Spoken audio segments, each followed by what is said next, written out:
ఇప్పుడు వస్తున్నారు గౌతమ బుద్ధుడు మరియు అంగుళీమాల. ఎవరండి అంగుళీమాల? అడిగితే అన్నీ చెప్పేస్తారు. ఓ. స్టేజ్ మీద చూద్దాం. Come on, let us welcome Angulimala team. Lights off please. ఒకరోజు అడవి ప్రాంతంలో దట్టమైన అడవి మార్గాన వెళ్తుండగా ఏం జరిగిందో చూద్దాం.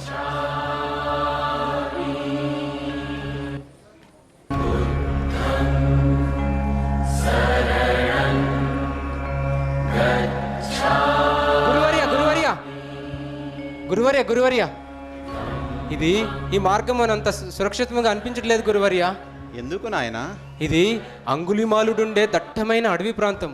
తను అతి క్రూరుడని, మనుషులను చంపి చిట్కన్న వేలు కత్తిరించి తన మెడలో హారానికి వేసుకుంటాడని విన్నాను గురువర్య.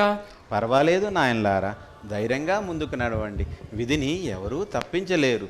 మనం మన జీవనాన్ని ధర్మబద్ధంగా సాగించడమే మన కర్తవ్యం. పదండి నాయనలారా.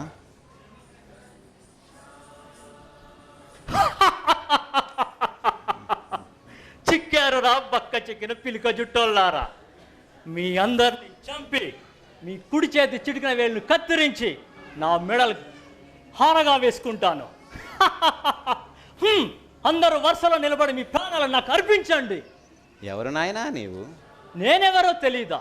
ఈ భూమండలంలోని అతి బలవంతుణ్ణి, అంగుళీమాలను. మమ్మల్ని చంపితే నీకేమి వస్తుంది నాయనా? పట్టరాని సంతోషం, మనస్సుకి శాంతి. కానీ ఇప్పటి వరకు నీవు చేసిన హత్యలతో నీ మనస్సు ప్రశాంతంగా ఉందనిపించట్లేదు నాయనా? లేదు, నా మనస్సు ప్రశాంతంగానే ఉంది. లేదు నాయన, నిన్ను నీవు మోసం చేసుకోకు. నీ మనస్సు అశాంతితో నిండి ఉన్నది. నీవు సంతోషంగా ఉండడానికి ప్రయత్నిస్తున్నావు, ఉన్నావనే భ్రమలో ఉన్నావు. నిజానికి నీ ఈ జీవితం నీకు ఇష్టంగా లేదు. ఆ విషయం నీ కళ్ళల్లో చాలా స్పష్టంగా కనపడుతుంది నాయనా. లేదు, నేను సంతోషంగానే ఉన్నాను. ఆపు నీ వితండవాదం. ఇక నీతో మాటలు అనవసరం. నిన్ను చంపి ఈ సహస్రాత్రిని సంభ్రమించుకుంటాను. సరే నాయన, నన్ను చంపితే నీ మనస్సుకు ప్రశాంతత లభిస్తుందంటే నన్ను చంపి నా చిటికెల వేలను తీసుకో.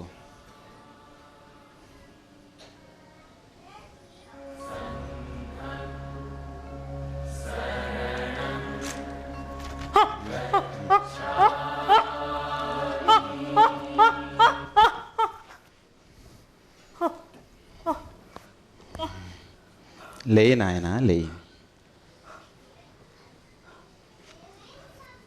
మహానుభావ, మీ స్పర్శలో ఏదో మహత్తు ఉంది.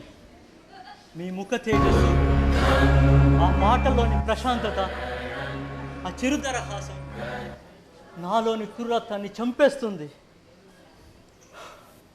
మనస్సు చాలా తేలికగా ఉంది.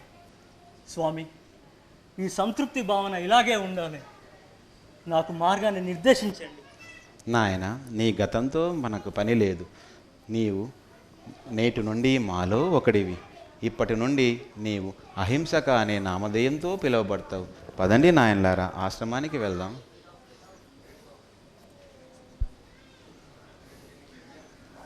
అటు వెళ్దాం, పద. మనం అటు వెళ్ళాలి. భిక్షాటన చేస్తున్న రోజులవి.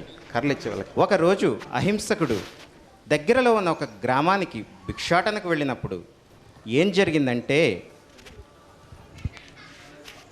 సహజీవనం సాగిస్తూ భిక్షాటన చేస్తున్న రోజులవి. ఒకరోజు అహింసకుడు దగ్గరలో ఉన్న ఒక గ్రామానికి భిక్షాటనకు వెళ్ళినప్పుడు ఏం జరిగిందంటే,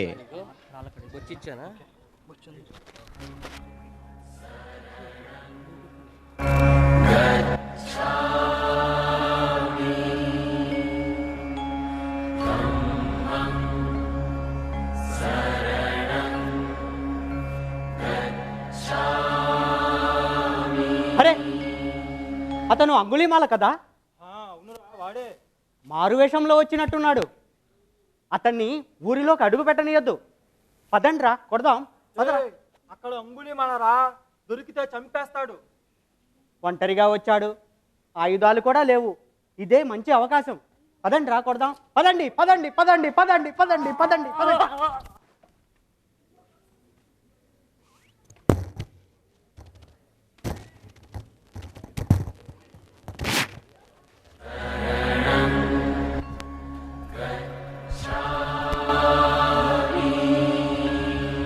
గాయపడిన అహింసకుడు మళ్ళీ అంగుళీమాలలాగా మారతాడా, లేక ఇంకేమైనా అద్భుతం జరగబోతుందా? చూద్దాం రండి.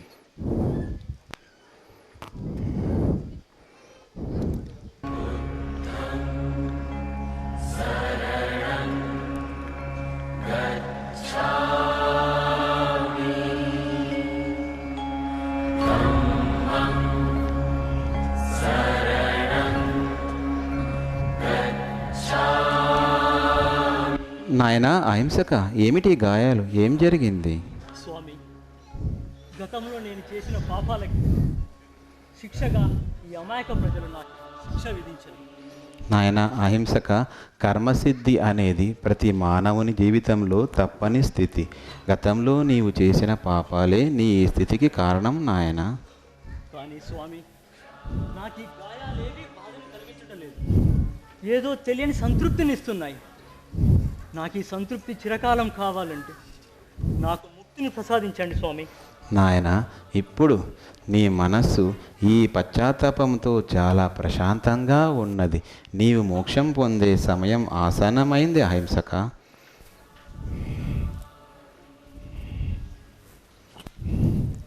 గురువర్య, ఎన్ని పాపాలు చేసిన ఇతనికి ఆ మోక్షము?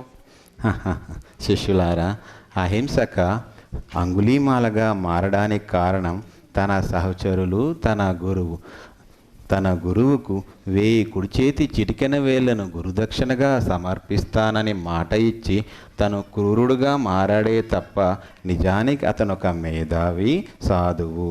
చెడు సహచర్యానికి, చెడు గురువు తత్వానికి, అమాయకత్వానికి ఇతని జీవితమే నిదర్శనం నాయన్లారా. ఇలా కారణానికి కారణం ఏమిటి? తన స్నేహితులు మరియు గురువు. అది ఎలాగో ఈ సన్నివేశంలో తన స్నేహితులు మరియు గురువుల మధ్య జరిగిన సంభాషణతో మనకు తెలుస్తుంది.